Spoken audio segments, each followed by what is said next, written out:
제가 부역교회에 있을 때에 새 청년, 새 학생들이 기억이 납니다. 그 중에 우리 정유택 목사님도 기억난 분 중에 한 분인데 그 세 사람 가운데는 들지는 않습니다. 바로 이 세 사람은 모두가 다 젊은 청년들이기 때문에. 그런데 바로 그 둘은, 한 분은 장로의 신학대학을 졸업을 하고 내년에 목사 안수를 받게 되고, 또 한 분은 지금 장로의 신학대학 신대원에 다니고 있습니다. 또 맨 막내 한 청년은 지금 장로의 신학대학을 가기 위해서 열심히 준비를 하고 있습니다. 그래서 미래의 목회자의 길을 걷겠다 하는 그런 우리 친구들인데, 저는 이 세 친구들에게 얘기를 합니다. 너희들 마음속에 잡다한 번잡한 생각 다 내려놔라. 오직 예수 그리스도 중심으로 살라. 그리고 가장 중요한 것은 두 가지가 있는데, 깨끗한 마음을 가지라. 이것을 부탁을 하고요. 또 둘째는 성품이 성숙한 그리스도의 장성의 분량까지 오를 수 있는 성숙한 인격이 돼야 한다. 이 두 가지를 얘기를 하고, 꼭 너를 위해서 기도를 한다 라고 지금도 그들과 함께 서로 통화를 주고받고 합니다. 바울 사도가 에베소 교회 성도들에게 오늘 강력한 편지를 쓰고 있습니다. 너희들은 하나님의 경륜에 따라 예수 그리스도의 은혜로 인하여 구원받은 거룩한 성도가 되었잖아. 그러면 거룩한 성도에 합당한 생활을 해야 해. 우상을 버려야 해. 그러면서 그리스도의 장성의 분량에 이를 수 있는 인격이 돼야 해. 라고 이렇게 에베소 전장을 통해서 바울 사도가 말씀을 주십니다. 그 말씀 중에 특히 에베소 오늘 성경의 본문 말씀은 에베소 교회 성도들에게 그리스도의 은혜, 예수의 은혜에 따라 구원받은 성도들이 되었다면 너희들 똑같이 해서는 안 되잖아. 옛날과 같이. 세속에 살던 그 생활 똑같이 밀고 들어 교회 안에까지 밀고 들어오면 안 되잖아. 교회에 들어와서 신령한 성도가 되려면 뽑을 것은 뽑아야지, 버릴 것은 버려야지. 그리고 그 뽑아버린 곳에 심을 것은 심어야지, 취할 것은 취해야지. 바로 이 말씀으로 권고해 주시는 말씀이 오늘 성경의 본문 말씀입니다. 오늘 우리 강국교회 저와 여러분들에게 하나님께서 버릴 것이 무엇인지, 또 우리가 뽑아버릴 것이 무엇인지, 또 우리가 취할 것이 무엇인지 성령님께서 저와 여러분들에게 은혜의 말씀으로 주시는 귀한 말씀이 되시길 간절히 기원합니다. 왜 바울 사도는 에베소 성도들에게 성품 속에서 뽑아버릴 것을 나열을 하고 있을까? 뽑아버릴 것, 바로 그것은 26절 말씀에 너희들 분 이거 뽑아버려야 된다. 화, 노도와 같은 질풍, 노도와 같은 분내는 것, 화내는 것 이거 뽑아. 또 하나 너희들 도둑질하는 거 뽑아. 아니 목사님 왜 교회 성도들이 도둑질을 한답니까? 그것은 조금 뒤에 나오게 됩니다. 교회 안에서 도둑질하는 거 이거 뽑아버려. 28절 말씀입니다. 그러면서 29절 말씀, 바로 이 더러운 말, 사람들에게 해치는 말, 이란 것들은 다 뽑아버려야 돼. 29절에서 말씀하고 있습니다. 그러면서 31절 말씀에 악독과 노함과 떠드는 것과 비방하는 말, 그리고 모든 악의 일을 벗어버려라 라고 이렇게 말씀을 주시고 있습니다. 왜 이 뽑아버릴 것을 강력하게 말씀을 주셨을까요? 교회 성도들의 아름다운 교제를 나누라 그랬을까? 교회는 세상과 다르기 때문에 다른 성도들의 거룩한 모습을 너희들은 가지라, 이것 때문에 뽑으라 라고 말씀을 했을까? 그 중에 왜 이 언어, 입술, 언어, 혀, 이거에 대해서 강력하게 말씀을 주고 계실까 생각을 해봅니다. 또 바울 사도는 이와 같은 것들을 다 버리라라고 하면서 무엇을 취하라라고 말씀을 주실까? 취할 성품은 무엇인가? 참된 것을 말하라. 25절 말씀입니다. 그래서 성도들을 도우래요. 또 계속해서 선한 일을 하라. 그래서 선한 일을 해서 도둑질하는 거 그거 버리고 악한 일 버리고 선한 일을 해가지고 가난한 사람을 구제를 하라 라고 28절에서 말씀을 주십니다.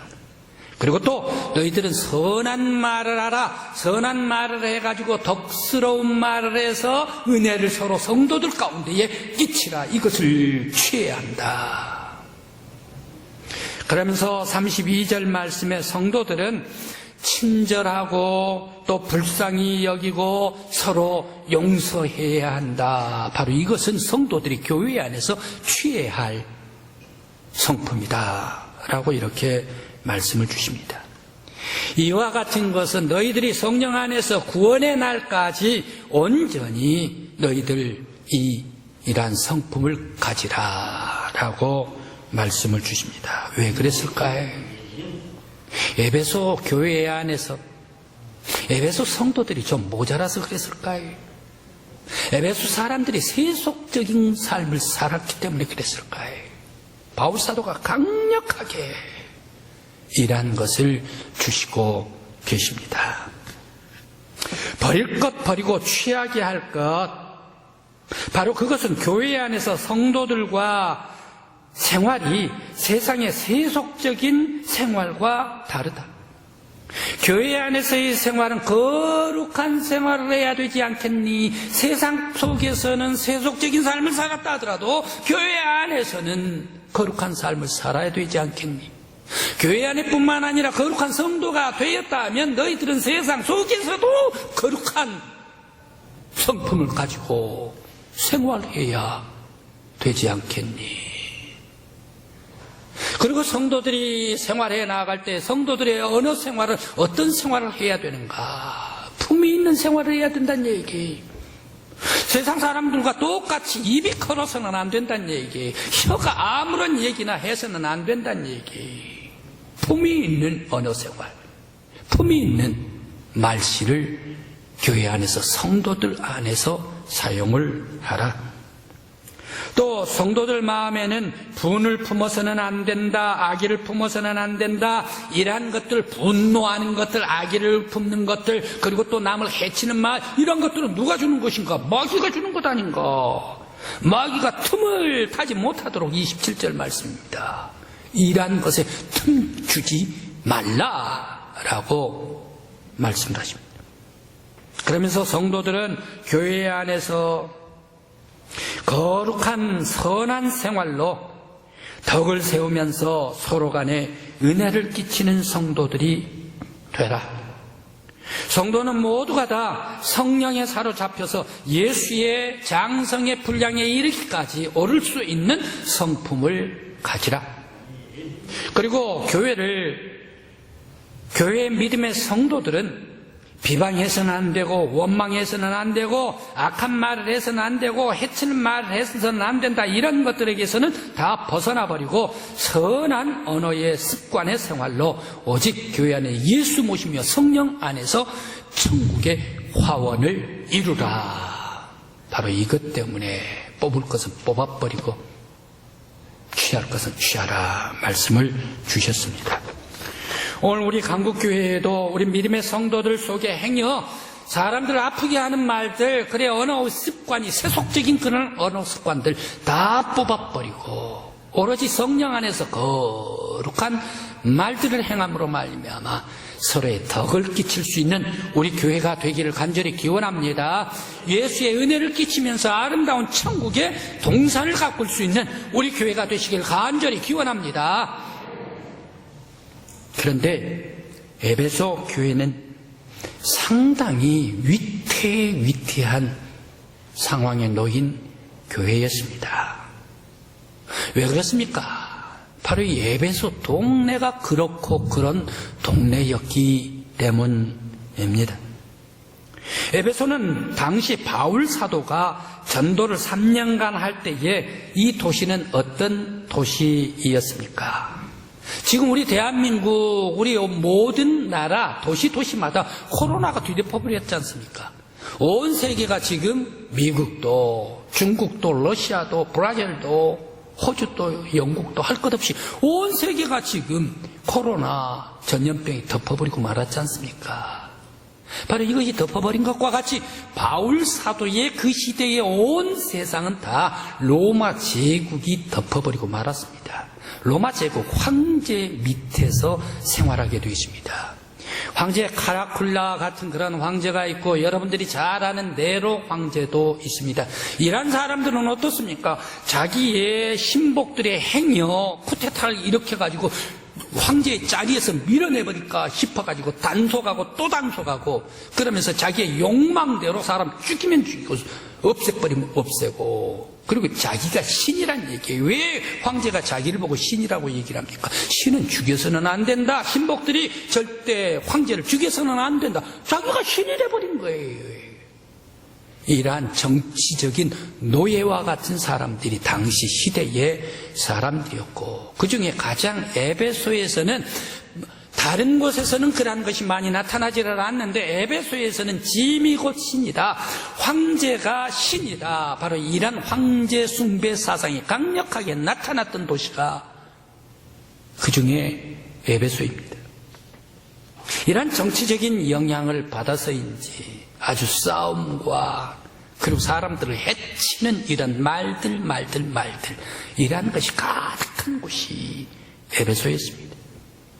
또 에베소 환경적인 영향도 많이 있었습니다. 그래서 교회가 위태했습니다. 이 에베소는 항구 도시입니다. 항구 도시다가 보니까 무역을 많이 합니다. 상업이 많이 있습니다. 상업을 많이 하고 무역을 많이 하다 보니까 떨어지는 것이 돈이네. 돈이 많으니까 환락이 많고 세속적으로 살아간다는 얘기. 이런 세속사회가 에베소에 있습니다. 또 종교적인 영향입니다. 이 에베소에는 아데미라는 여신이 있습니다. 여신, 바로 이 아데미 여신이다, 고대 여신이다, 고대 우상이다 하면 모두가 다 성적인 그런 신이에요. 그런데 또 거기에다가 더 여신이다라고 얘기를 하면 더 성적인 충동을 주는 그러한 신이 바로 이 고대 아데미 여신이었습니다. 그 여신 아데미 여신상은 24개 여성의 전무덤으로 상을 만들어놨어요. 남사스럽게 쳐다보는 사람들도 남사스러울 것 아닙니까? 그것이 아데미 여신상이에요. 그런데 또 아데미 여신전은 어떻습니까? 이 전, 제사 드린 이 전은 어떻습니까?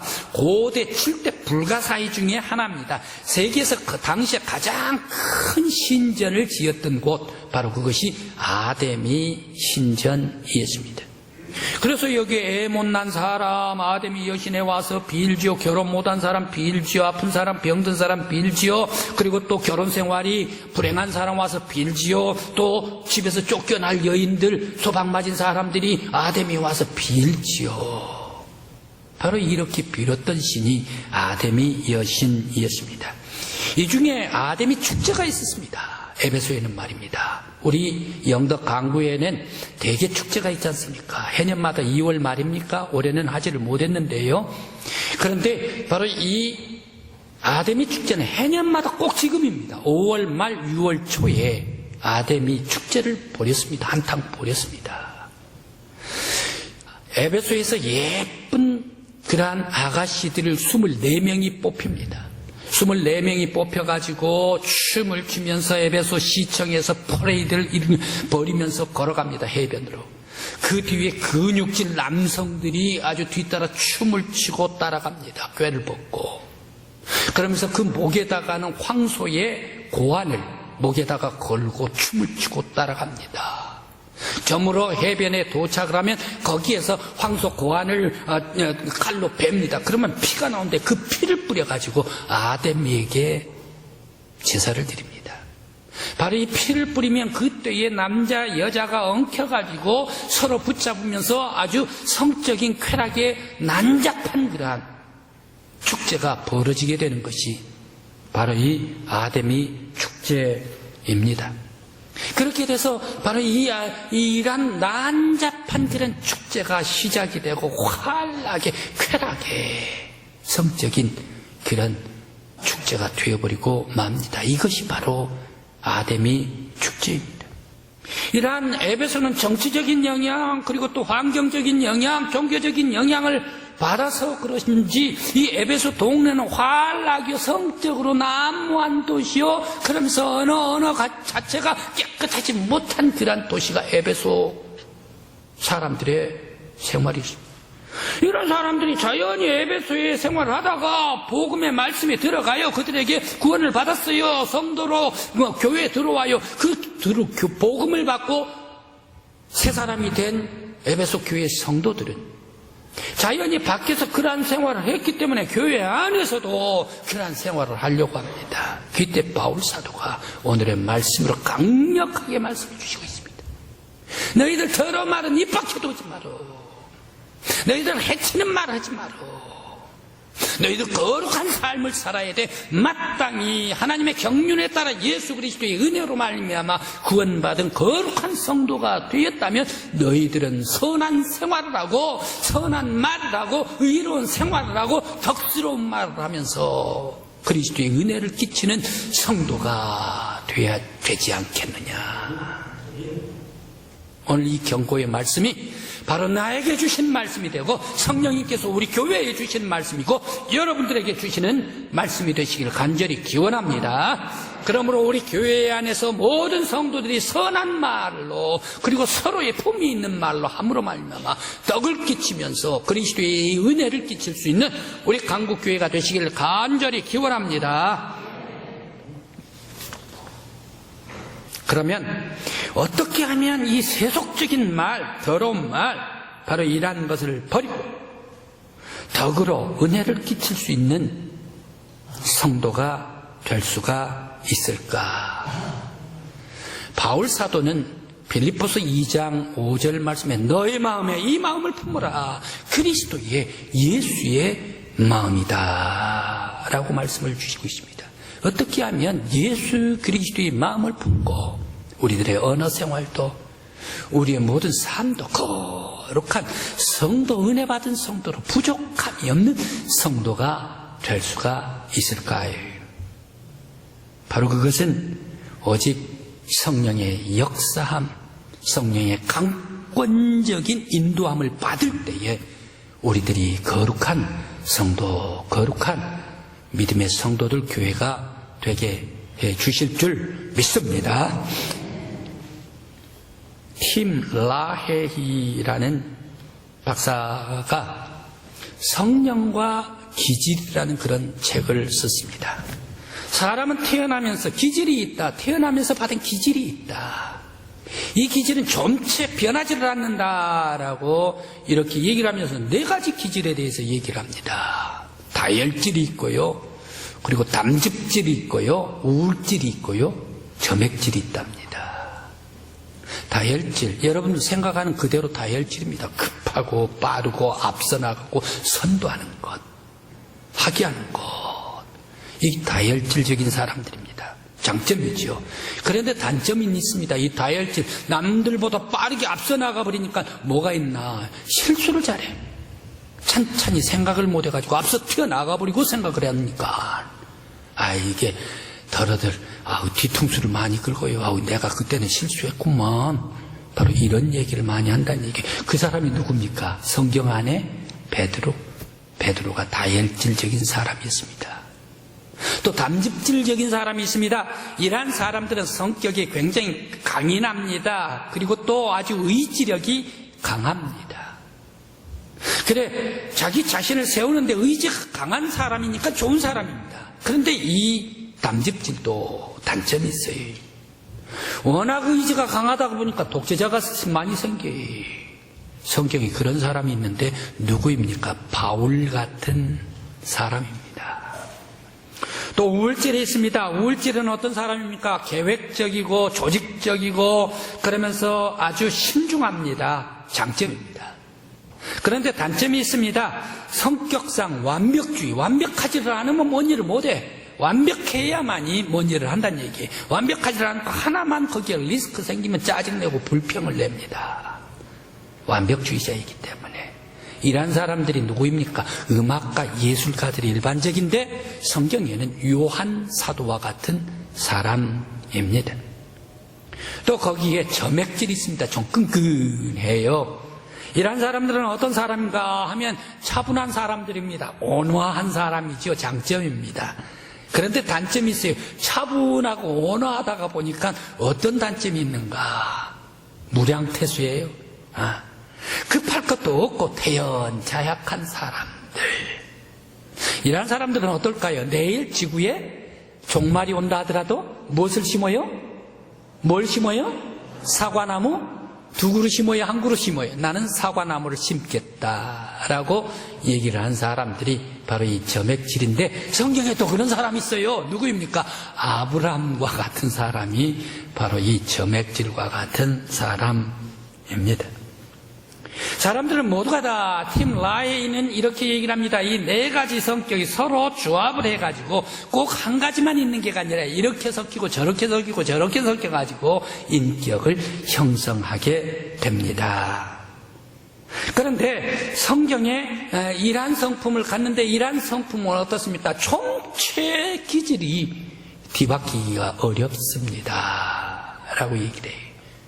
그런데 한 가지, 성경의 사도들은 모든 기질, 성품 전부 다 뒤바뀌어버려요. 베드로도 뒤바뀌죠.